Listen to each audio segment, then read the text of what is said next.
claro. Muy bien, Sí, pues solo para presentarte oficialmente, Miguel Alfonso Mesa es abogado y es presidente de la Asociación Defensores. Y quizá tendremos que empezar un poco por ahí. Miguel, ¿qué es Defensores?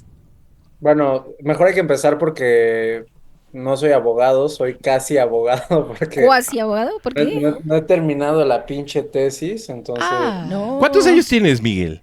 tengo Perdón, 27, tengo 27. 27. ¡Wow! Sí, ya me tardé, voy a ser de esos que se tardaron sus añitos en sacar el título. mientras salga Eh, X. Pero bueno, defensores justo es de las razones por las que no me he titulado. Sí, me imagino, justo te iba a Eh, decir que igual y no vas a tener el título pronto, pero tienes ya muchos bajo el brazo, ¿no? Ujú. sí, pues yo llevo 8 años dedicándome a darme de madrazos con el gobierno Ujú, y con políticos corruptos, ujú, digámoslo así. Y justo hace un año hice esta organización civil con amigos con los que había compartido trinchera, ¿no? Varios de ellos, habían estado también en organizaciones de litigio. Y pues bueno, es que la neta estuvimos dando el pleito desde el último año del sexenio de Peña Nieto. Ok. ujú. Eh, lo primero que hice así, mi primera chamba fue presentar 80 denuncias por desvíos de recursos en contra de Peña Nieto, ¿no? Así, y cada denuncia era de más de Uf. 30 millones de pesos. No. Entonces a mí cuando me dicen, ay, es que nomás estás chingando Morena y no es cierto, o sea, literal lo primero que hice fue chingar al otro güey. Me Este, encanta, Miguel, tú te dedicas a chingar a todo el mundo. A quien se ponga pues, enfrente.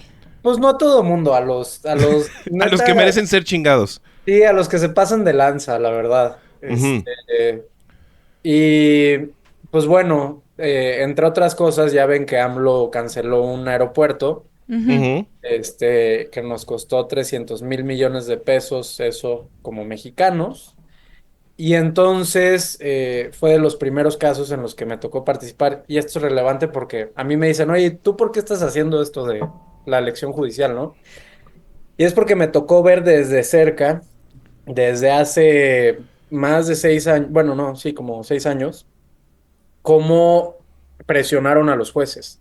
O sea, en el caso del aeropuerto Ah. teníamos 147 amparos y logramos suspender la cancelación del aeropuerto. Y lo primero que hicieron para presionar a los jueces fue juntar todos los asuntos en un solo juzgado y en un solo tribunal, porque es más fácil presionar a 4 personas que a Ujú. 70 jueces, ¿no? Entonces les fueron doblando las manos y hubo un magistrado que no se dejó, se llamaba Jorge Arturo Camero, y lo que hizo el gobierno fue congelarle, perdón, fue suspenderlo del puesto, lo removieron del puesto. No. Lo removió además Arturo Saldívar en una conferencia de prensa, donde dijo que por primera vez quitaban a alguien por un caso de corrupción, ¿no? Entonces, eh, digamos, desde ahí me tocó ver cómo empezaba a haber un cambio en el Poder Judicial, donde con suspensiones, inventándoles expedientes a los jueces y demás, los presionaban para resolver a favor del gobierno, pero el problema fue que no lograron doblar al Poder Judicial. Y ese es el motivo de esta reforma, ¿no? Donde sí pudieron doblarle las manos, por ejemplo, al INE un poco, pues ahí el INE sigue existiendo, no lo han Ujú. desaparecido, pero como el Poder Judicial resistió hasta el final, lo están desmantelando.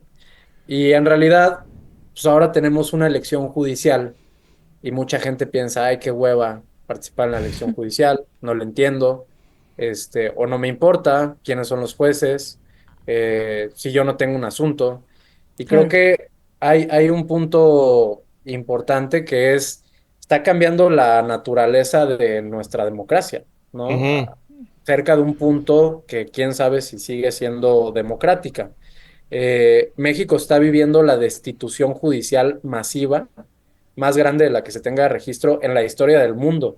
Son más de 7.500 jueces que están siendo destituidos en solo 3 años, la mitad este año y la mitad en 2027.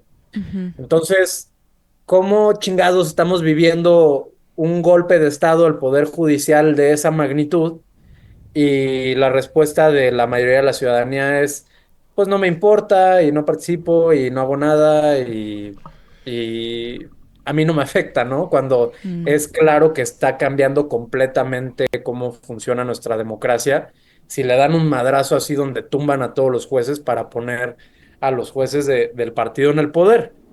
Y bueno, ahorita empezamos a entrar a más detalle, pero el otro tema es que eso no está pasando, es decir, no están logrando controlar la elección judicial desde el partido hegemónico.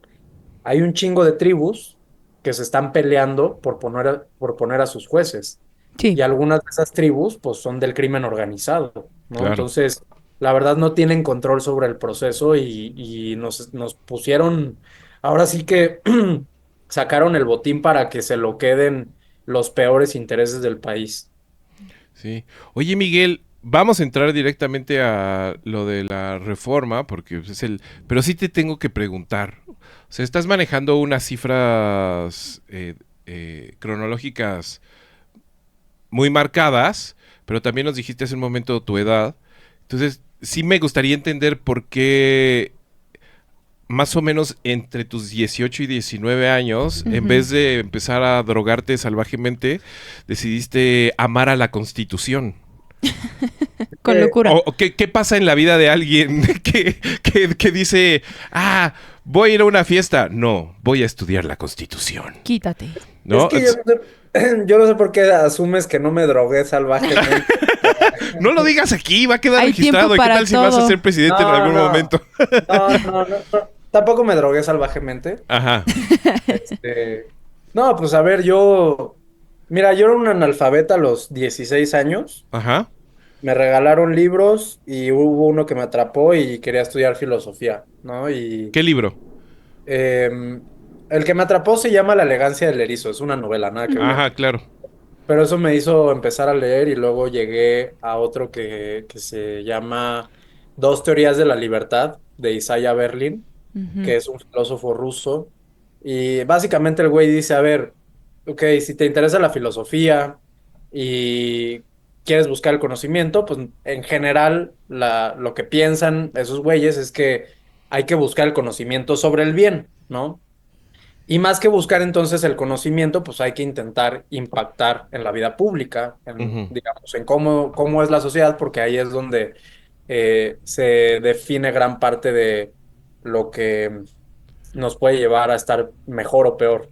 Entonces, yo decidí estudiar ciencia política, luego me cambié a derecho y me acuerdo que un día estaba en mi clase de 7 de la mañana que no le ponía atención, no sé ni qué pinche clase era. Ujú. Estaba viendo las noticias en mi compu y vi que se acababa de publicar la investigación de la estafa maestra. Ujú. Es este desvío de 13,000 millones de pesos en el gobierno de Peña Nieto, a través de empresas fantasmas que eran contratadas por las universidades. Sí.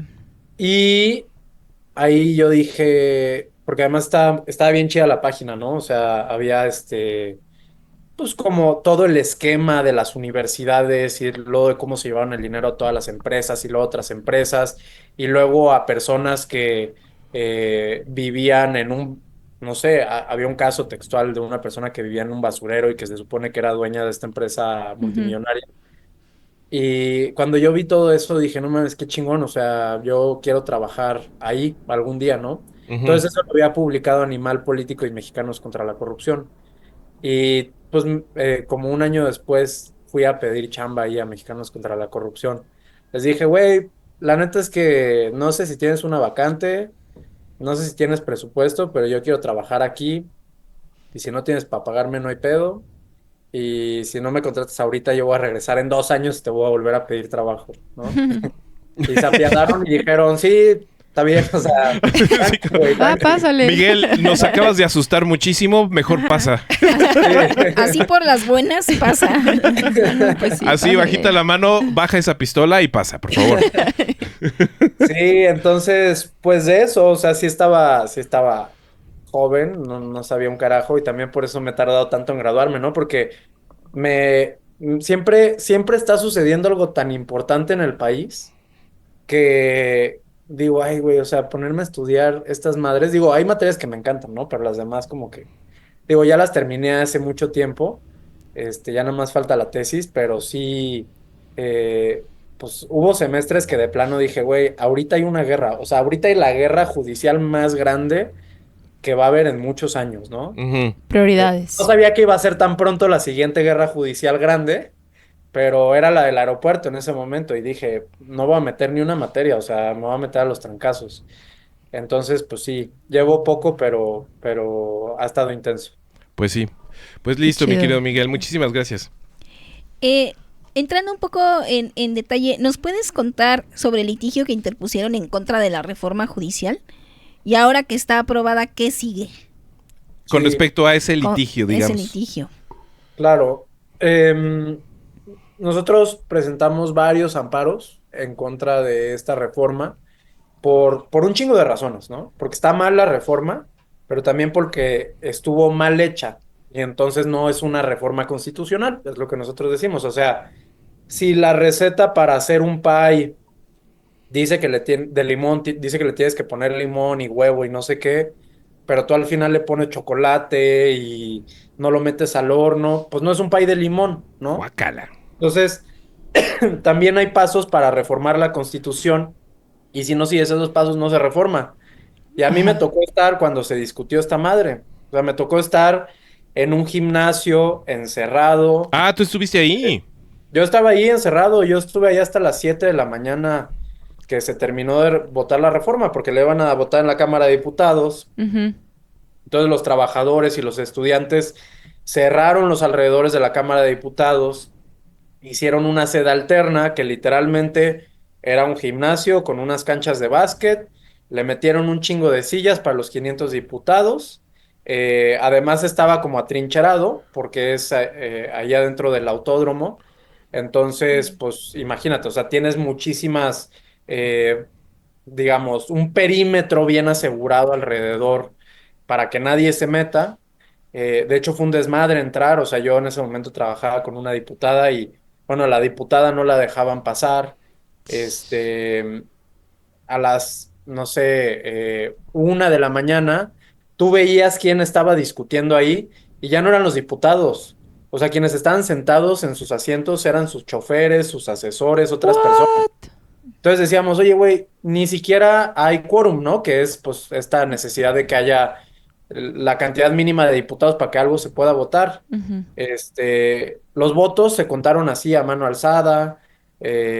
Literal, la diputada con la que yo trabajaba traía una hoja de papel donde iba así, tenía votos a favor, en contra y los partidos, ¿no?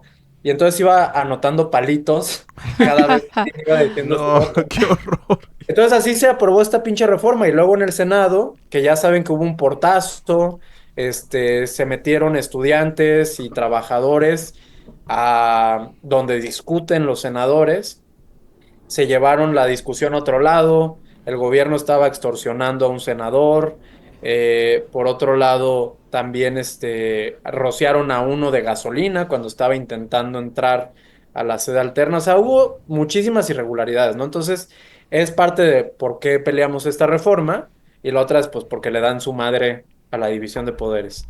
Ya. Entonces, perdón por haberme alargado tanto con No, eso. muy bien, muy No, bien. no. No, sí, es un contexto Pero importantísimo. el tema es, nosotros conseguimos una suspensión definitiva, ¿no? Eso significa que ya no se podía implementar la reforma.